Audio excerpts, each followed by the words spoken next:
Boker Tov, chers fidèles et chers amis, bienvenue pour une nouvelle journée d'études, de partage. Déconfinement, oui, mais études de la Torah, encore et encore et encore, on continue. On ne s'arrête pas.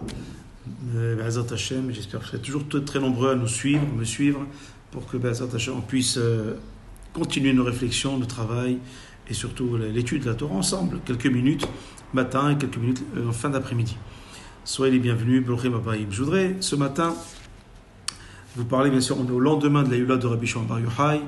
Je vous avais dit que c'était une semaine de brachot à partir de la Yula de Rabbi Meir Baal HaNes, donc depuis jeudi dernier. Donc le brachot continue jusqu'à demain. Donc il faut continuer encore à allumer des bougies, continuer à faire des tfilotes pour que les clés qu'Hachem nous a données, on puisse les utiliser pour aller vers les coffres des brachot, ouvrir ces portes et recevoir des brachot et les prendre avec nous, à condition d'être sincère, d'être honnête vis-à-vis d'Hachem et de pouvoir justement vraiment accepter la bracha d'Hachem et pour cela, à lui apporter aussi du nachat, de l'apaisement. Ce matin, je voudrais une question qui est posée dans la fin de la paracha de Emor, chers amis. La fin de la paracha de Emor dit la chose suivante.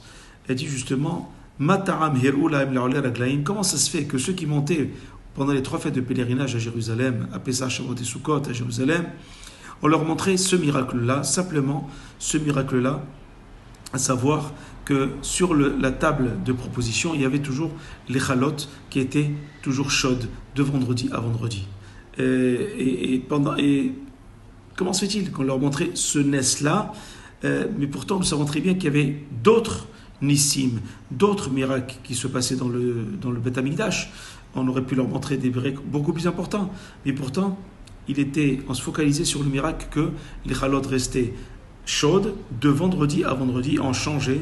Vous le savez bien entendu que les chalotes restaient fraîches, chaudes, comme si on venait de les faire depuis vendredi qu'on les avait posées à Erev Shabbat jusqu'à vendredi d'après, Erev Shabbat de la semaine d'après. Donc pourquoi montrer à tous les pèlerins qui venaient à Jérusalem, on leur montrait ce miracle-là? Pourquoi celui-ci et pas d'autres miracles?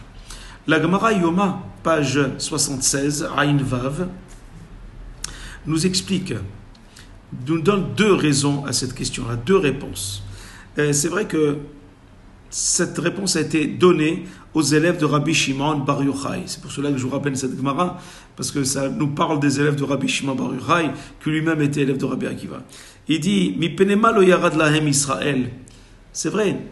Pourquoi, dans le désert, lorsqu'ils étaient pendant 40 années, pourquoi la manne leur tombait une fois par jour? Pourquoi ça ne tombait pas une fois par an?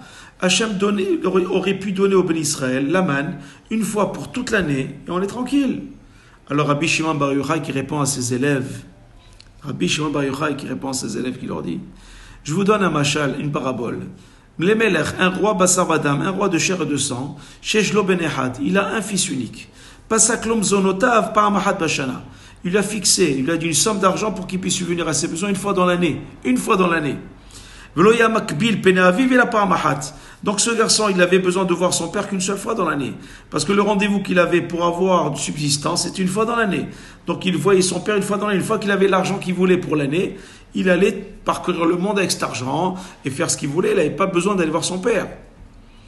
Mais lorsque son père a vu que le fils venait le voir que parce que une fois par an, il était obligé de venir le voir pour recevoir un salaire de l'année, alors il a changé la loi, il a dit maintenant, je voudrais te donner ce dont tu as besoin tous les jours. On dit pourquoi? Parce que je veux te voir tous les jours. Parce que je veux que tu aies un besoin de venir me voir tous les jours. Je veux qu'on se communique tous les jours. Je veux qu'on puisse se voir toi et moi tous les jours. Voilà pourquoi, chers amis, la manne ne tombait pas une fois par an pour subvenir aux besoins des bénis Israël une fois dans l'année.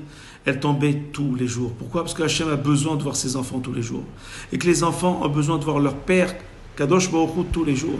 Mais sur l'enfant, il est un peu égocentrique. Dès qu'il a ce qu'il faut, il oublie son père. Ou bien c'est son père, il aime, mais il oublie.